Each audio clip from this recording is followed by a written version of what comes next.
We have completed the physical and data link layer. Now we'll move to network layer, which is module 3 in your syllabus. And now network layer. Network layer is responsible for source to destination delivery of a packet. And you know, when a packet moves from a source to destination, it will have to pass through several networks before reaching the destination computer. So the devices are uniquely identified by an address called logical address. Now the logical address of the device which is connected over to the internet or to the network is called IP address, and IP address is of two versions. The IP addresses that are used now is of two versions, IP version 4 and IP version 6. IP version 4 is a 32-bit IP address, whereas IP version 6 is a 128-bit 128-bit address, and this gives a global addressing scheme. So every device that is connected over to the network is uniquely identified by an IP address. Okay, this IP address can be static or dynamic, but almost always it is dynamic.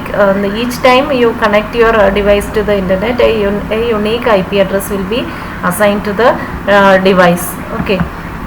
Now IP version 4, as I told, is a 32-bit address that is uniquely and universally defines the connection of the device to the internet. Okay, it is a unique address, and unique address means no two devices which are connected to the internet can have the same IP address at the same time. Okay, and it is universal. So it is for identifying the device over the network. Okay, now IP version 4 address is a 32-bit long address, and they are unique and universal, and using IP version 4 the 2 raised to 32 addresses can be generated. That means it is more than 4 billion address. Okay, you can see that it's more than 4 billion address. Now so that's huge, so it can cover the entire users. Okay, now you represent the IP address like this. Either it is represented in binary or it is represented in dotted decimal format. Now dotted decimal format is easier for humans to read. So a group of 4 8-bit groups of binary numbers can be used to represent the IP address, or 4 dotted decimal numbers can be used to represent the IP version 4 address. Okay, now we will see in detail about IP version 4. So notation is either binary or dotted decimal. Okay, now you know to convert binary to decimal. So each of these 8-bit groups should be converted to the decimal format. In this question they have asked to convert the binary IP address to its decimal format. Okay, and vice versa also. You can convert a dotted decimal IP version 4 address back to binary also. Okay, now this is to check whether there is any error in the IP version 4 address. You can see here in the first address there is a 0 here. So each of these numbers should none of these numbers should start with a 0. So this is wrong, this is an error, and here there are 5 numbers, 5 dotted decimal numbers. That means this is again wrong. There can be only 4 dotted decimal numbers, and in this example you can see there is a number 301. Each of these are 8 bits, so there can be only numbers ranging from 0 to 255. So this is again wrong, and here there is a mix up of binary and decimal numbers, so this is also an error. Okay, then there are two addressing. One is classful and classless. The classful came up when IP version 4 was initially used. In classful addressing, the address space is divided into 5 classes. Okay, in classful addressing, the address space is divided into 5 classes. Now to understand which class the IP address belongs to, you can simply check the first bits of the IP address. If the first bit is 0, then it is class A. If it is 1 0, then it is class B. It is 1 1 0, it is class C. If it is 1 1 1 0, it is class D. And if it is 1 1 1 1, it is class E. Or in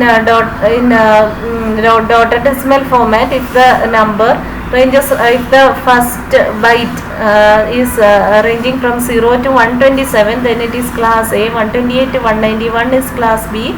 Class C is 192 to 223, and class D 224 to 239. Class E is 240 to 255. Out of these, class D and class E class D is for multicasting, and class E is reserved for future. Okay, so this is a question for finding the class of each address. You can understand the class from the first bits, if it is in a binary representation, or from the first numbers when it is in a dotted decimal format. Okay, now classful addressing, as I told, the IP address is divided into classes, and each classes are divided into blocks, and each block has a particular block size. You can see here class A block size is this. That means the IP address can be assigned to these many devices or these many users. So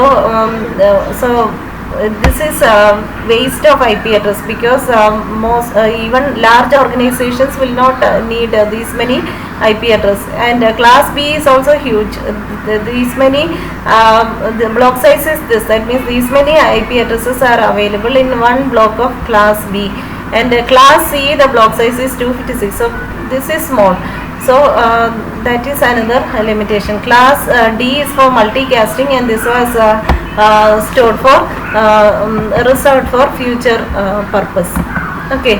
Now one problem with class full addressing is that each class is divided into a fixed number of blocks, and each block has a fixed size. The block in class A address is too large for almost any organization. This means that most addresses in class A were wasted and they were not used. And in class B also the block size is large, probably too large for many of the organizations that received class B block.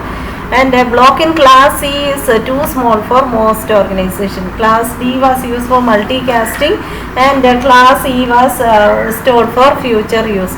So there is a lot of wastage of IP address here. Class A, the block size is huge, or each block contains a large number of IP address.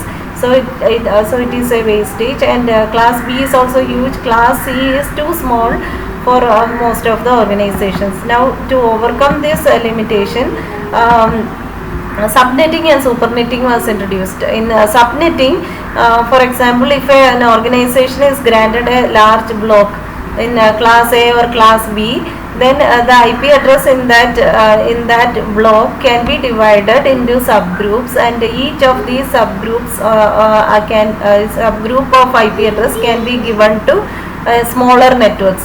So that is subnetting. Okay. If an organization is granted a large block in class A or class B, it can be divided. The address can be divided into small groups, and these small group of address can be given to smaller networks. That is subnetting. Then in supernetting, the organizations which opted for class C will get only 256 address. So this 256 address will be sufficient for addressing 256 devices that are connected to the internet. Now to increase the size, the organizations need more address, so they can go for supernetting. That means they can combine several class C blocks to create a large range of address.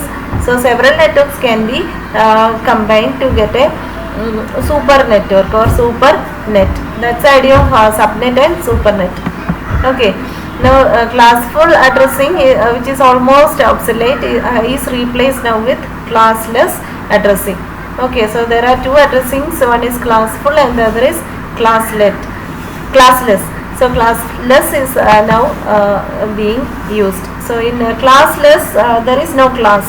Okay, in classful there was class A, class B, class C, class D, but here there is no class. But here also the address is generated in blocks.